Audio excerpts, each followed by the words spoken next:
has a way of fleeing, so I think it was 10 years ago. The confirmands and I were just completing a time together discerning our rich heritage of the myriad biblical images of God. And on this particular Sunday evening, sitting at table, there were paper clips, cotton balls, small wooden sticks, paint, paper, and brush, lumps of clay, pieces of chalk, pipe cleaners, sundry of other things scattered about the table. Each was asked to create their own image of God, which they believed to be their understanding of God. Sitting there with about 18, 12, and 13-year-olds who, for the most part, were engaged in this learning process. There was one young man whom I had wondered whether we were reaching him. He never quite looked like he was engaged, and over the weeks I had never known how he might reply to any given question, or if he would reply at all. And everyone was working diligently at the task, and I watched this particular young man rather quickly create his image and then try to engage everybody around him in silly conversation. The time for him to speak of his image was at the last. I wondered what he might be getting ready to say. He had made what seemed to me to be a ladder out of pipe cleaners. "Tell us about your image," I asked with some trepidation. "Well," he said in a far more mature voice than I'd heard before, and I shall never forget, "this is the depiction of DNA." And with amazing authority and presence, he went on to say, "You see, Susan, God is part of us like DNA is a part of us. Or I could say, God is DNA." There were no words for his profundity, but a deep and abiding love and respect for him fell over me. Of course, I thought, God is intimately connected to us. And so it was that 139th Psalm began to ring in my ears. This one so young, who seemingly was unfocused, in these moments had become focused. And he expressed and knew the very heart of faith expressed in Psalm 139. You know, sometimes we find those things out about God and the intimacy that the psalmist proclaimed in unusual ways. The imagery of God as seeker, following us everywhere we go, whatever we do. God keeps looking for us and watching, observing, and is an intimate part of who we are. As we travel by day and sleep by night, nothing in our lives is off limits to God's knowledge. This knowledge, this understanding, it happens sometimes through the heart and eyes of a young one. It happens sometimes in the twinkling of an eye. It happens sometimes in a thoughtful beach moment as you stroll along in thoughtful deepness and encompassed by the rhythm of that wave coming to shore and going out, and coming to shore and going out. And you have the sense of God's eternity in your lives. It happened another time with a woman, a young woman, dying in the hospital. I watched as she anointed her daughter with oil. As her heart of compassion and her heart of love was beating in those moments, my heart began to beat in the same rhythm because the presence of God was so palpable And I knew as sure as I stand here that that loving presence would guide her beyond, and she was never to be forgotten. Sometimes it happens like this summer, standing on the edge of the Danube on the Pesh side, looking over to the Buda side with the lights of the city all around in the twinkling of the darkness. Below me were the shoes, the bronze shoes on the shore of the Danube, where a group of Jewish people had been tied together, having taken off their shoes and readying themselves to be pushed into the Danube. As I stood there, it was as if I could feel their fear as well as their faith. I could feel fear for them. I could feel faith for them. And it was then that those words came again. You have searched me and known me. You are wonderfully gifted. And I am acquainted with only a bit of what that spirit of love and truth and grace can be for us that the psalmist sung so long ago.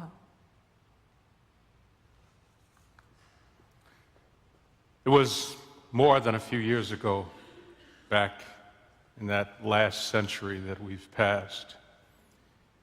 And a young lad, 5 years old, approaching his 6th birthday, and it was Christmas time. And little Lawrence got his gifts together and was so excited he had to share them with his parents, who were still in the bed asleep. So he ran into their bedroom, with his Christmas presents to show them what he had gotten. But he had what, for me, remains to be a deep theological question. And so you could say that this was Lawrence's first theological question. Why do people have to die? Why do people have to die? For Lawrence's paternal grandmother had just recently passed away. And he did not understand really what that meant. And his parents gave him an answer like some parents do. Well, when you're born, you're with God. And when you die, you go to be with God. And that answer didn't always go with some of the life experiences that Lawrence had, because he has seen in ministry a number of his friends and colleagues and family pass away and go to be with God.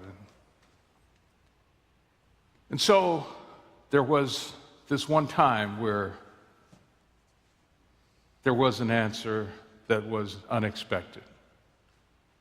Happened, a little more than a year ago. And a friend came to him and said that another friend was dying and needed to have a pastor bring communion. He asked for me.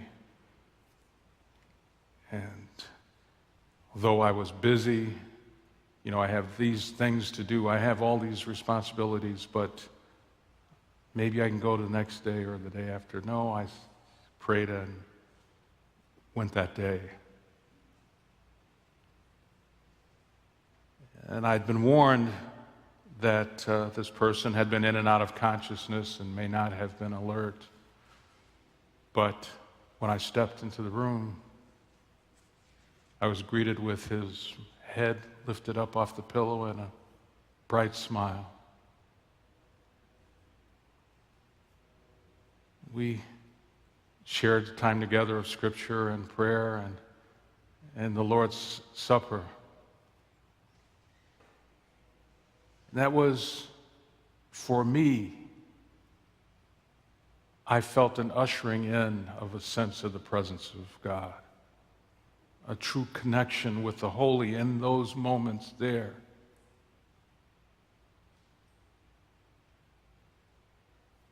And after I left, I found out that later on he'd passed away. I was glad that I was able to be there, but it also brought into focus that passage from the 139th Psalm that says, "Where can I go from your spirit? How can I flee from your presence?" A reminder that God is always there.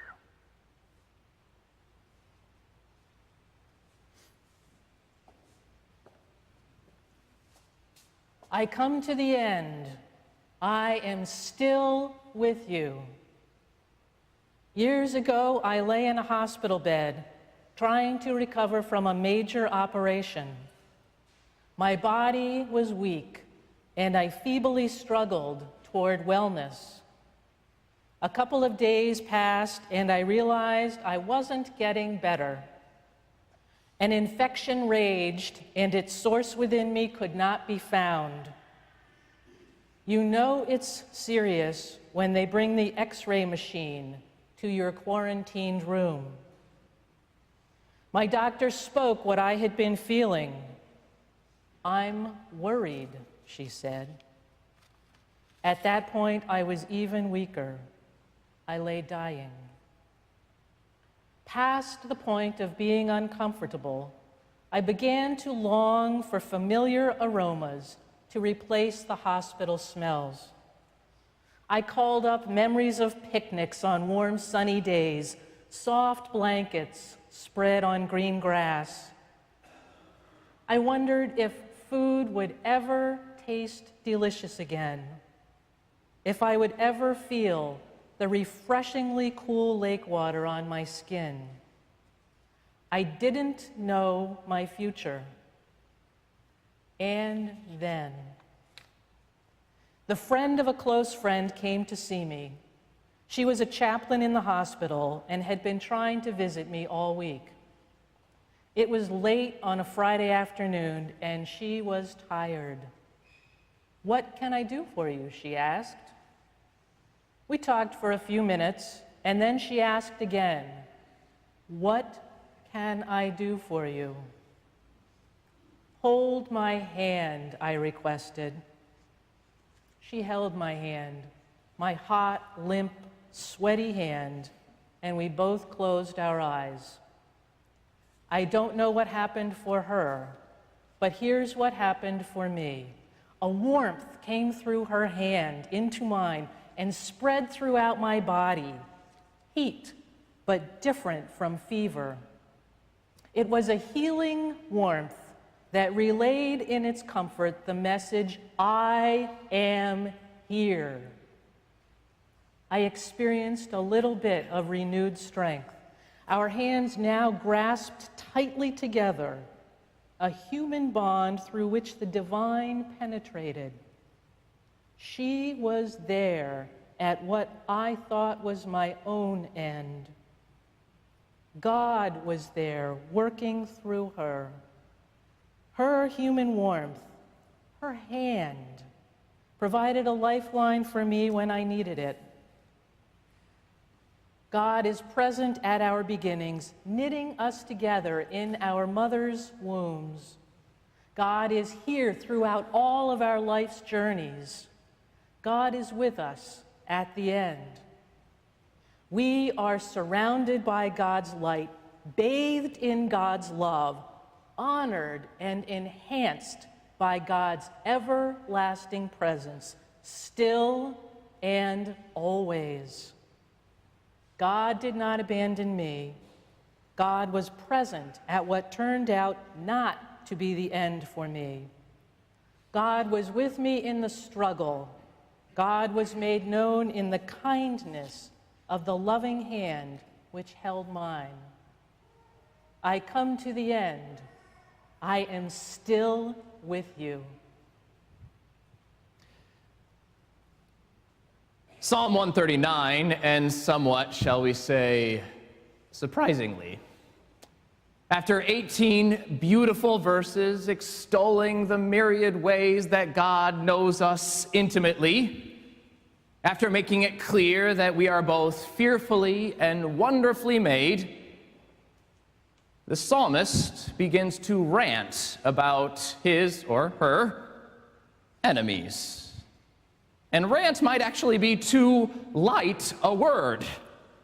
It begins, "Oh, that you would kill the wicked, O God."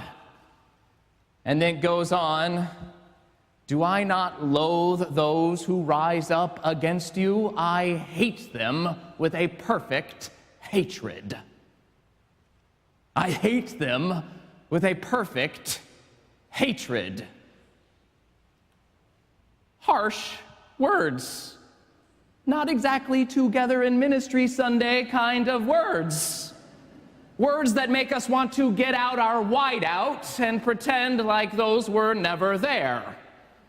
And we could justify that decision. After all, we know that those words aren't exactly in line with the Christian way of life. No, we know that the Christian way of life asks us to love our enemies, not hate them. The Christian way of life calls upon us to forgive the wicked, not to condemn them.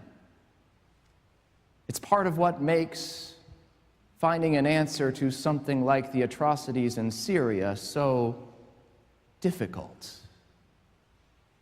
We know that the Christian way of life calls us to perfect our love,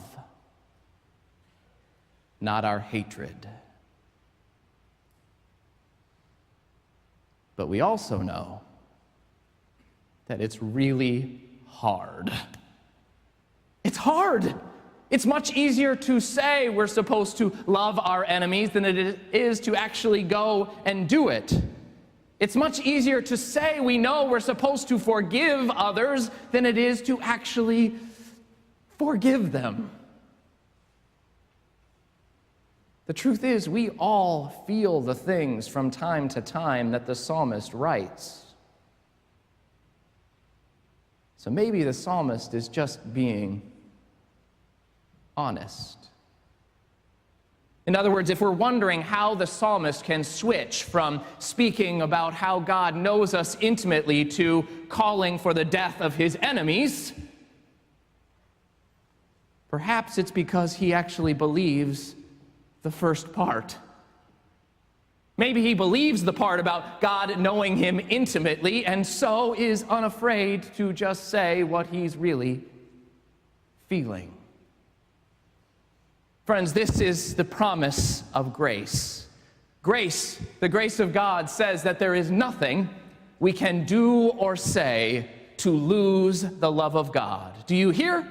Nothing. There is nothing that you can do or say to lose the love of God. We're not perfect. And though we spend an awful lot of time trying to hide that from others, the good news of our faith is that we don't have to hide it from God. The psalmist ends by asking God to search his or her heart and to help get rid of those wicked parts, to help him let go of those struggles that he has, and to set him on the way everlasting.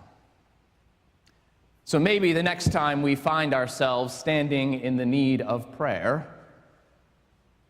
instead of making sure that we have exactly all the right, beautiful church-y words, instead of tempering our language, we should remember the example of the psalmist and just tell it like it is. and trust that God is going to love us no matter what. And once we learn to do that, then we can start working on how we talk with one another. That will be the day. Amen.